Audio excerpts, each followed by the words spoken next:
ڈھیر بھی اللہ کی راہ میں خرچ کر دو تب بھی اللہ اتنا راضی نہیں ہوتا ہے جتنا تمہاری قربانی سے اللہ راضی ہوا کرتا ہے۔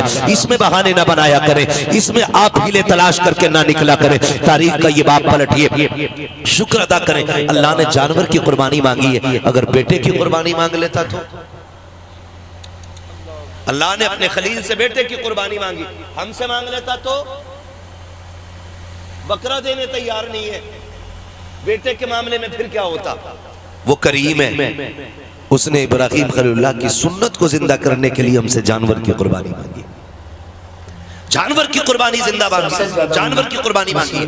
اور آپ اس بات پہ بھی غور کریں، اس بات پہ بھی غور کریں، اگر آپ مسلمان ہیں تو آپ کو آزمایا جائے گا۔ کہتے ہیں یار مسلمان اور ہم پہ مصیبتیں آ رہی ہیں، ہاں ہاں آپ مسلمان ہیں تو آپ ہی کو آزمایا جائے گا۔ وہ کہا تھا کسی نے شہادت گئے الفت میں قدم رکھنا ہے، لوگ آسان سمجھتے ہیں مسلمان ہونا، جب آپ نے کہا ہے نا لا الہ الا اللہ تو پھر اب امتحان سے بھی گزرنا پڑے گا، آپ کو امتحان دینا پڑے گا۔ اور آپ ہی نہیں، سب نے امتحانات دیے۔ میرے نبی فرماتے سب سے زیادہ مجھے آزمایا گیا ہے، سب سے بڑے بڑے امتحانات میرے رہے، میرے محبوب کے سب سے بڑے امتحانات رہے، لیکن حضور نے امتحانوں میں کیا کیا؟ تاریخ گواہ ہے، کسی نے پتھر مارے میرے حضور نے بدلے میں پتھر نہیں مارا، کسی نے ستم کیے تو حضور نے بددعا نہیں کی، مکے سے نکالے گئے لیکن حضور نے کبھی بددعا کے لیے ہاتھ نہیں اٹھائے، یہاں تک کہ طائف میں پتھر لگے حضور کے ہاتھ اٹھ گئے۔ حال کیا تھا؟ جوتیاں خون سے بھری ہیں، بدن کپڑے خون سے شرابور ہیں، چہرے سے خون بہ رہا ہے، لیکن ہاتھ اٹھے تو یہی کہا تھا مالک انہیں عذاب نہ دینا، انہیں بخش دے، مالک انہی کی نسل سے دین کے علمبردار پیدا فرما دے۔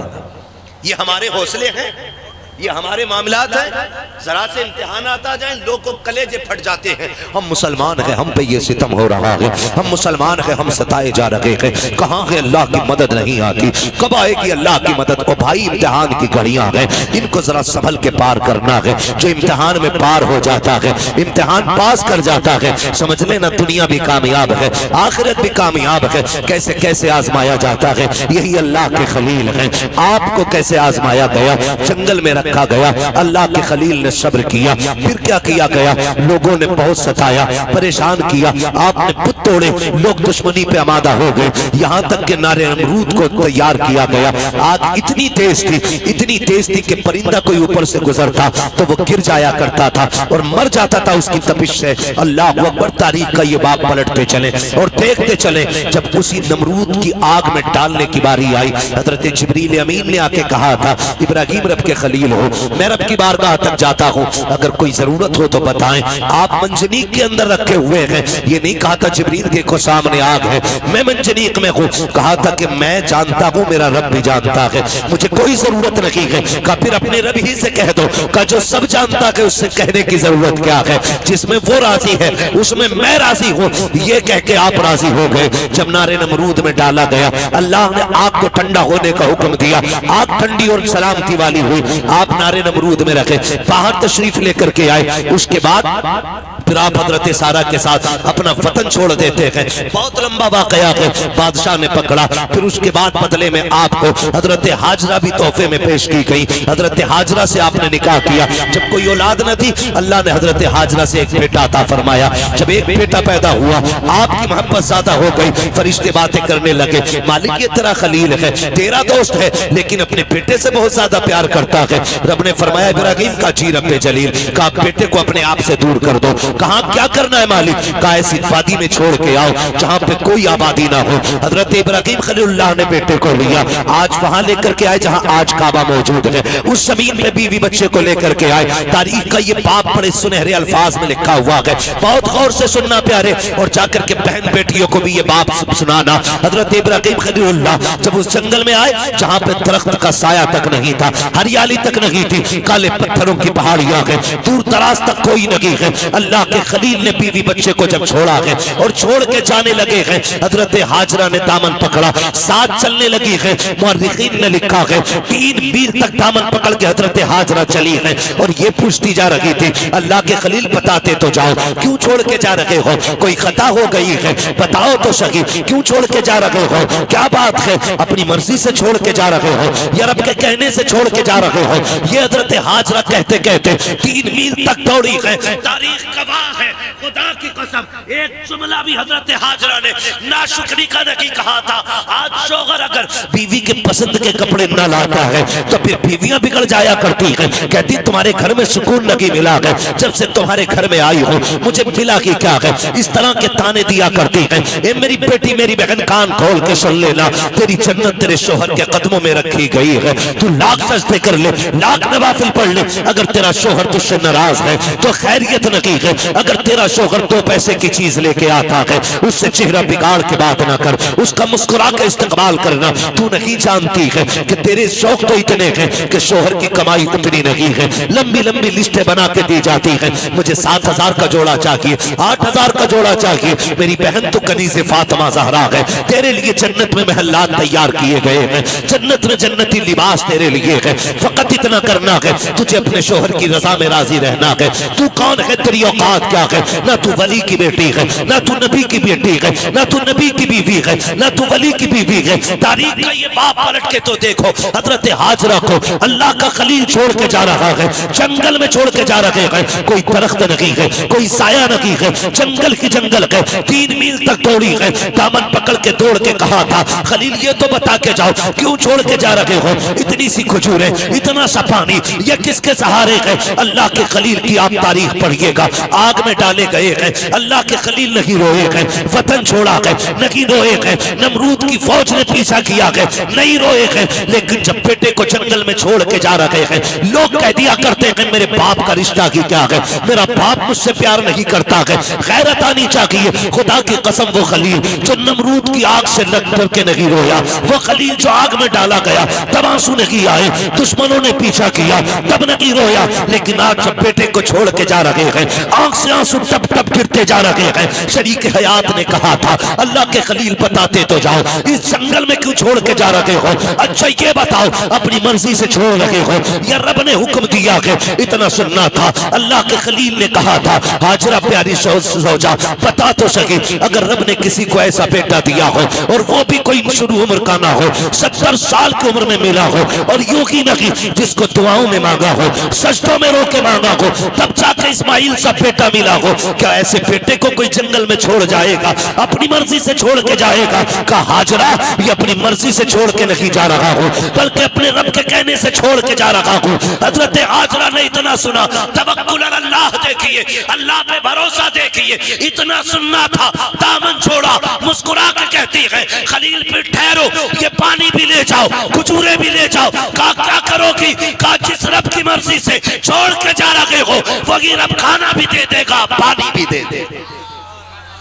اسے توکل اللہ کہتے ہیں۔ کیا بات ہے، نعرہ تکبیر، نعرہ رسالت، مسلک اعلی حضرت خطیب اہل سنت مفتی حماد رضا مرادآبادی، نعرہ تکبیر۔ یہ رشتہ ہوتا ہے ماں باپ کا، اسے سمجھنے کی کوشش کریں۔ جو خلیل نارے نمرود سے نہ رویا وہ بیٹے کی جدائی پہ رو دیا، وہ بیٹے کو چھوڑ کے وقت رو دیا۔ سوچ تو صحیح، کیسے کہہ دیتے ہو میرا باپ پیار نہیں کرتا؟ خدا کی قسم کھا کے کہتا ہوں منڈی چلے جاؤ، مارکیٹ چلے جاؤ، جتنے مزدور تھیلے ہاتھ میں لے کے کھڑے ہوتے ہیں نا ان سے پوچھنا اس عمر میں کیا ضرورت تھی اتنی گرمی میں کام کرنے کی؟ صرف یہی کہے گا بچوں کا پیٹ ہے، بچوں کے لیے آیا ہوں۔ بچوں کی ضرورتیں ماں باپ کو موت تک لے جاتی ہیں، اور اولاد کہتی ہے کیا کیا ہے میرے باپ نے، کیا کیا ہے میرے باپ نے؟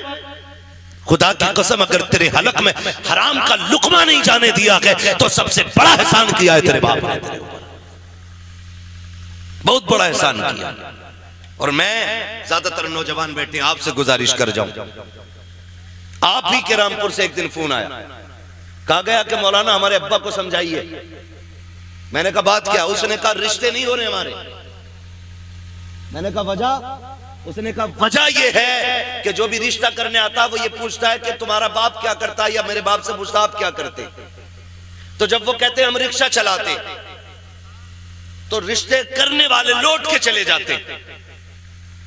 تو اس نے کہا ہمیں غیرت آ رہی ہے، ہمارا باپ رکشہ چلا رہا ہے.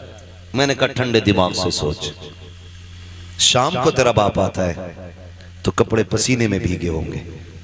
کہا ہاں. تو میں نے کہا اس کے تلوے چوما کر، وہ پسینہ بہا کے کما کے لاتا ہے، کسی کا خون بہا کے کما کے نہیں لاتا ہے. ہماری دنیا کو ہو کیا گیا ہے؟ ہمیں کروڑ پتی چاہیے، چاہے دلال ہو، رشوت خور ہو، بیاض لینے والا ہو، حرام کی دولت اکٹھے کرنے والا ہو. یہ چار چاند کب تک؟ جب تک موت نہیں آ رہی. جس دن مرو گے تو یاد رکھنا غریب کی بھی قبر وہی بنتی ہے جہاں امیر کی بنتی ہے. پھر اترانا کس بات پر ہے؟ نوجوانوں، اپنے مزدور باپ کی عزت کرنا، مزدور باپ کی عزت کرنا. اس نے کم سے کم تمہیں حلال کے لقمے کھلائے. فرمایا گیا جو حرام کے لقمے کھا کے پڑے گا جسم، وہ جہنم کا ایندھن بنایا جائے گا. کیا یہ احسان نہیں کیا باپ نے کہ اینٹیں ڈھوتا رہا، رکشے چلاتا رہا، بوجھ اٹھاتا رہا، لیکن کسی کے آنسو بہا کے پیسہ نہیں لایا، کسی کا حق مار کے پیسہ نہیں لایا، کسی کو ستا کے پیسہ نہیں لایا. تجھے کیا پتا ہے؟ لوگ کہتے مزدور کے گھر بیٹی نہیں دینی ہے. میں کہتا ہوں اگر بیٹی دینی ہے تو مزدور کے گھر دے. خدا کی قسم تیری بیٹی کو جو عزت مزدور کے گھر مل سکتی ہے وہ دنیا کے دولت دار کے گھر نہیں ملے گی. کسی رشوت خور یا پیازوے کے گھر جا کر کے تیری بیٹی کو وہ عزت نہیں ملے گی جو ایک مزدور کے گھر تیری بیٹی کو عزت و سکون مل سکتا ہے. وجہ یہ کہ آج ہم عزت مزدور کو ذلیل سمجھتے ہیں. محبوب کی چوکھٹ ہے. ایک غریب صحابی آئے، آقا کریم کو سلام پیش کیا، عرض کرتے کہ یا رسول اللہ آج معاشرہ بہت بگڑتا جا رہا ہے، کیا بات ہے؟ آقا ہم مزدور ڈپارٹمنٹ سے تعلق رکھتے ہیں، ہماری مزدوری نہیں دی جاتی ہے، لوگ پیسہ مار لیتے ہیں، آقا ہمیں کئی دن تک دھکے دیے جاتے ہیں. میرے نبی نے اتنا سنا اٹھ کے کھڑے ہو گئے. فرمایا مصافحہ نہیں کرو گے؟ کہتے ہیں یا رسول اللہ ہاتھ ایسے نہیں ہیں جو آپ کے ہاتھ میں دیے جا سکے. کیا بات ہے؟ آقا ان ہاتھوں سے مزدوری کرتا ہوں، ہاتھوں میں چھالے پڑے ہیں، پھیٹے ہیں، کہاں آپ جیسے، آپ کے گلاب جیسے ہاتھ، کہاں میرے یہ سخت ہاتھ. آقا غیرت آتی ہے آپ کے ہاتھ میں ہاتھ دیتے ہوئے. میرے نبی نے اس کے ہاتھ دیکھے، فرمایا لا تیرے ہاتھوں کو بوسہ دے دو. اتنا سننا تھا، مزدور کی آنکھ میں آنسو آ جاتے ہیں. یا رسول اللہ آپ بوسے کی بات کرتے ہیں، یہاں مزدور کو بغل میں بٹھا کے کوئی پانی نہیں پلاتا ہے، یہاں ساتھ بیٹھا کر کے کوئی ایک پلیٹ میں کھانا نہیں کھلاتا ہے. آقا آپ ہیں کہ چومنے کی بات کر رہے ہیں. میرے نبی نے اتنا سنا، فرماتے کہ خالی صرف نظام نہیں بنانا ہے بلکہ زمانے کو مزدور کی عزت بھی بتانی ہے. آقا کریم نے جب مزدور کے ہاتھ کو بوسہ دیا تڑپ گیا آقا اتنی عزت. فرمایا صرف عزت نہیں، ایک قانون بھی بتا رہا ہوں، چاہو زمانے سے کہہ دینا کہ مزدور کی مزدوری پسینہ سوکھنے سے پہلے دے دو. کہا یہ عزت کس نے دی ہے؟ تو بتا دینا یہ عزت مدینے والے مصطفیٰ نے عطا کی. ہم مزدور کو حقارت سے دیکھتے ہیں اور میرے نبی نے فرمایا لو ایک عزت کا تاج اور دے رہا ہوں. حضور کون سا؟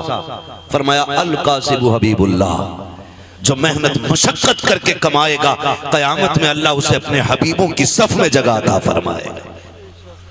تو کم سے کم اتنا خیال کریں نوجوانوں، ہم تو اپنے باپ کی محنت کا خیال کریں. اگر یہ دنیا والے ہمیں مزدور کا بیٹا کہتے ہیں تو کہنے دیں، ہمیں اس باپ کی عزت کرنی ہے جس نے چوک میں گالیاں کھا کے مزدوری پہ دھکے اٹھا کے ہمیں پالا ہے. تم سے تو کم سے کم اتنی توقع ہوگی اس باپ کو کہ کوئی عزت کرے نہ کرے میرا بیٹا تو عزت دے گا نا. اگر وہی اولاد اسے ذلیل کرنے لگے تو بتاؤ وہ جی کے کیا کرے گا؟ کیا کرے گا وہ جی کے؟ جب وہی اولاد اس سے کہتی ہو کہ تجھے ٹکڑے ڈالنے سے بہتر ہے کتے کو ٹکڑے ڈال دیا جائے، کیا کرے گا وہ باپ جی کے؟ اسے ہارٹ اٹیک نہیں آئے گا؟ اسے ہارٹ اٹیک نہیں آئے گا؟ وہ روئے گا نہیں اپنی کم نصیبی پہ؟ کیا وہ بھول گیا ہوگا ان دنوں کو جب تجھے گود میں اٹھا کے وہ گلی گلی پھرتا رہا؟ مجھے بتاؤ تجھے سردیوں میں بخار آیا، باپ نے سارے کمبل تجھے اڑائے، خود ٹھنڈی میں ٹھکرتا ہوا منڈیوں کے گلیوں کے بازاروں کے ہاسپٹلوں کے چکر لگاتا رہا، خود مر گیا لیکن بیٹے کو زندگی دے گیا. لازم ہے ہر بیٹے پہ اپنے ماں باپ کی عزت کرے، اپنے ماں باپ کی عزت کرے۔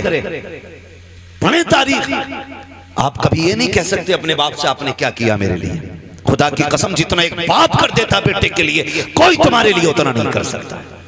میں تو چیلنج کے ساتھ کہتا ہوں، ایک باپ کو تولنے کے لیے نا خدا کی قسم زندگیاں کم پڑ جائیں گی، لیکن باپ کی مشقتوں کا اندازہ نہیں لگایا جا سکتا۔ آپ بھی جانتے ہیں ایک آدمی کو اپنا پیٹ پالنے میں کتنی مشکل آ سکتی ہے۔ کوئی مشکل بات ہے ایک آدمی کو پیٹ پالنا؟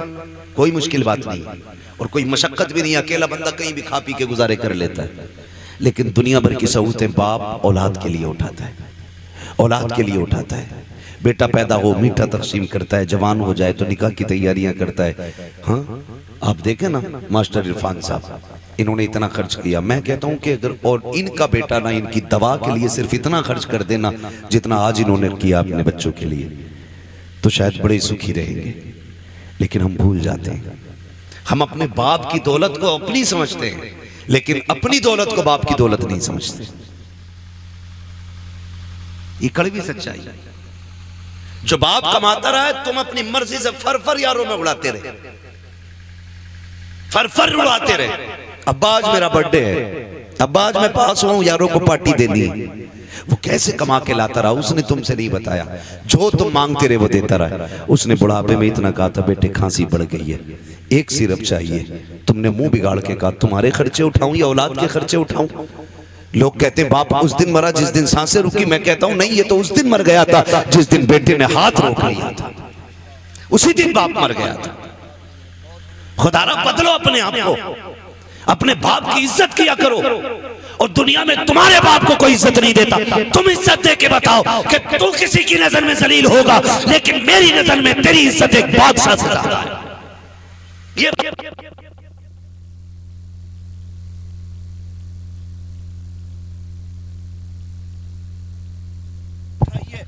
کم سے کم وہ بڑھاپے میں آ کے تمہاری محبت کی وجہ سے اس کی تھکن اتر جائے، یہ کوشش کیا گیا۔ اکثر نوجوان میرے سامنے بیٹھے، اللہ کرے ہر نوجوان اپنے باپ کی عزت کرنے لگ جائے، باپ کی عزت کرنے لگ جائے۔ ہم تو یہ سوچتے ہیں نا جو بھی کمایا وہ ہمارا ہے، ہمارے باپ کا کچھ نہیں ہے۔ نہیں، خیال کرو یار، خیال کرو، ایک باپ کی زندگی اپنی اولاد کے لیے پوری صرف کر دیتا ہے باپ۔ میں عرض کر رہا تھا اللہ کا خلیل بیٹے کو چھوڑتے وقت، بیٹے کو چھوڑتے وقت، اس کے تھوڑا آواز یا وہی دے دو، بیٹے کو چھوڑتے وقت اللہ کے خلیل رو دیے۔ تاریخ کا یہ بات بھی پلٹے، توجہ ہے؟ تھکے تو نہیں ابھی؟ اگر نہیں تھکے تو بولنے ذرا یا رسول اللہ۔ ہمارے علیم بھائی بتا رہے تھے کہ یہ بڑے سست لوگ بیٹھے، اور نقیب صاحب بھی فرما رہے تھے ہلکے میں مت لینا۔ اللہ سلامت رکھے۔ میں آپ سے یہ بھی نہیں کہوں گا کہ آپ ہاتھ اٹھا کے سبحان اللہ کو یا اٹھ کے سبحان اللہ کو، میں کہتا ہوں جو میں بات کہہ رہا ہوں اسے دل پہ لکھ کے لے جانا۔ اگر آج کے بعد ایک باپ کو بھی عزت مل گئی نا تو میں سمجھوں گا ہم سب کا یہاں آنا کامیاب ہو گیا، آپ کا بلانا کامیاب ہو گیا۔ بس یہی کوشش رہتی ہے۔ میری تقریر طبع یار کو بے چین کرتی ہے، سبب کے آگے وہی کہتا ہوں جو دل پر گزرتی ہے۔ مجھے بہت دور سے بلایا ہے، میں بظاہر تو مراد آباد کا ہوں، اور لیکن پوچھا مفتی صاحب قبلہ سے، اپنے بھی گھر آنا پڑتا تو جہاز سے ہی آنا پڑتا ہے۔ ہاں بنا فلائٹ کے اپنا گھر بھی میسر نہیں ہوتا ہے۔ اللہ نے یہ ڈیوٹی لگا رکھی ہے، جب تک وہ چاہے گا یہ نوکری انجام دیتے رہیں گے۔ مگر آپ سے اتنی گزارش ہے، اتنی محنت سے ہمارے عرفان بھائی نے یہ محفل سجائی ہے، یہ کوششیں کی ہیں، آپ کے بیٹھنے کا انتظام کیا ہے، صرف اس لیے کیا تھا کہ ہماری بستی والوں تک دین کی کچھ باتیں پہنچ جائیں، دین کی کچھ باتیں پہنچ جائیں۔ اللہ کرے آج کے بعد کسی باپ کو عزت مل جائے، کوئی ماں مسکرانے لگ جائے، خدا کی قسم پھر سمجھ لینا ان کا یہ جو ساری کوششیں کرنا ہے اللہ کی بارگاہ میں مقبول ہو گیا۔ اللہ کے خلیل تو چھوڑ کے آگے، حضرت ہاجرہ نے بیٹے کو لیا، پلٹ کے اسی جگہ پہ آئی جہاں چھوڑ کے گئے تھے۔ پہلی شام آئی، جب شام آئی تو درندے جانور باہر نکل کے پہاڑیوں سے آئے، باہر نکل کے آئے پہاڑیوں سے اور چیخنے لگے۔ جب بولنے لگے حضرت ہاجرہ کی گود میں حضرت اسماعیل ہے، آپ نے نا ایک خاردار لکڑی توڑی درخت سے، کسی پیڑ کی کوئی شاخ توڑی اور اس کو آسمان میں گھمایا، پھر آپ نے جانوروں کو مخاطب کر کے کہا خبردار شرم نہیں آتی ہے؟ دیکھ نہیں رہے ہو کس پہ بھونک رہے ہو؟ میں ایک نبی کی ماں ہوں، ایک نبی کی بیوی ہوں، میری گود میں جو لال ہے کوئی عام بیٹا نہیں، میری گود میں رب کا اسماعیل لیٹا ہوا ہے، رب کا اسماعیل لیٹا ہوا ہے۔ کہا خبردار بھونکنے کی جرت نہ کرنا، ہم پہ بھونکنے کا مطلب ہے نبی کی عزت پہ بھونکنا۔ اتنا کہا سارے جانور پلٹ کے چلے گئے، سارے چلے گئے۔ پھر وہ پانی، وہ کھجوریں، وہ ستو، وہ کیا سب کو جو بھی دیا تھا کب تک چلنا تھا، سارے ہی ختم ہو گئے۔ جو بھی کھانے پینے کا سامان تھا ختم ہو گیا، لیکن ماں ہوتی ہے۔ پھر وہ وقت بھی آیا کہ ماں کے سینے کا دودھ بھی خشک ہو گیا۔ پھر جب بیٹے نے سو کی زبان ہونٹوں پہ پھیری تو ماں سے دیکھا نہ گیا۔ تاریخ گواہ ہے، حج کرنے کے لیے جاؤ، حکم ہوتا ہے صفا مروہ کی صحیح کرو۔ مالک یہ کیا ہے؟ کہا یہاں میری ہاجرہ دوڑی تھی۔ پھر کیا کرنا ہے؟ کہا جب تک دوڑے گا نہیں تیرا حج پورا نہیں ہونا ہے، تجھے دوڑنا ضروری ہے۔ مالک کیوں دوڑایا گیا؟ کہ جب جب یہاں آ کے تم دوڑو گے نا تو تمہیں ماں اور بیٹے کی محبت کا احساس ہو جائے گا۔ ایک ماں نے بیٹے کی محبت میں کتنے چکر لگائے ہیں؟ 7 چکر لگائے۔ ماں تو ماں ہوتی ہے، بیٹے کو لٹایا زمین پہ، آپ نے ایک پتھر ادھر سے رکھا، ایک ادھر سے رکھا، ایک پتھر اوپر سے رکھا، 3 پتھروں سے بیٹے کا تھوڑا سا دھوپ کا سایہ کیا۔ اس کے بعد دوڑ لگائی ہے پانی کی تلاش میں۔ آپ دوڑ کر کے پہاڑ کے سرے پہ چڑھی ہے، چاروں طرف دیکھا پانی نظر نہیں آیا۔ پھر خیال آیا میرے بیٹے کو کوئی جانور نہ لے جائے۔ پھر پلٹ کے واپس آئی ہے، پھر بیٹے کی خشکی دیکھی ہے، پھر دوڑ لگائی ہے۔ بعض مورخین نے یہاں تک لکھا ہے کہ 7ویں چکر پہ حضرت ہاجرہ گر جاتی ہیں۔ اللہ اکبر، جب گری ہے ادھر حضرت اسماعیل نے ایڑیاں رگڑی ہیں۔ جب ایڑیاں رگڑی رب نے فرمایا جبریل جی رب جلیل جلدی کر دوڑ کے جا کر کے میرے اسماعیل کی ایڑیوں کی جگہ سے چشمہ جاری کر دے۔ تاریخ گواہ ہے حضرت ہاجرہ نے خود کو سنبھالا اور دوڑ کر کے آئی۔ کیا دیکھتی ہے؟ جہاں بیٹے کے پیر لگ رہے تھے وہاں سے پانی کا چشمہ جاری ہو گیا ہے، چشمہ جاری ہو گیا ہے۔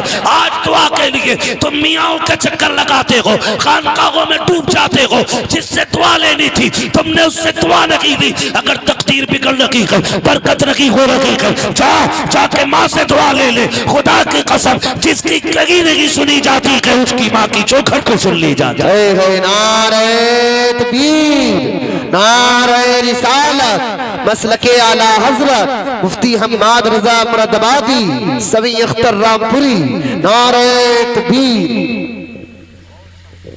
مفتی صاحب فرما رہے ہیں بھی یہ لوگ سن رہے ہیں، تو میں تو یہ سمجھتا ہوں کہ اگر دل حضور سے لگ جائے تو پھر محفلوں سے لوگ اٹھا نہیں کرتے۔ واہ واہ واہ، بہت ہاں، اور اگر محفل میں دل لگنے لگ جائے تو سمجھیں کہ حضور کی نظر کرم ہو گئی ہے، حضور کی نظر کرم ہو گئی ہے، حضور آپ کی طرف نظر کرم فرما چکے ہیں۔ بس میں آپ سے اتنی گزارش کروں گا، فرمایا گا یا ایھا الذین آمنوا ادخلوا فی السلم کافہ، اے ایمان والو پورے اسلام میں داخل ہو جاؤ، پورے داخل ہو جاؤ۔ اللہ توفیق دے، قربانی آ رہی ہے تو سارے لوگ کوشش کریں قربانی کریں، جن پر واجب ہے کریں گے انشاءاللہ، جن پر واجب ہے کریں گے انشاءاللہ۔ امید ہے جتنے نوجوان بیٹھے ہیں جو بھی صاحب نصاب ہوں گے انشاءاللہ وہ قربانی ضرور کریں گے۔ ہاں، اللہ تعالیٰ ہمیں اپنی سچی محبت عطا فرمائے۔ اور تھوڑا سا خیال کریں، ایک پیغام آخر میں چلتے چلتے میں یہ بھی دے دوں میرے بھائی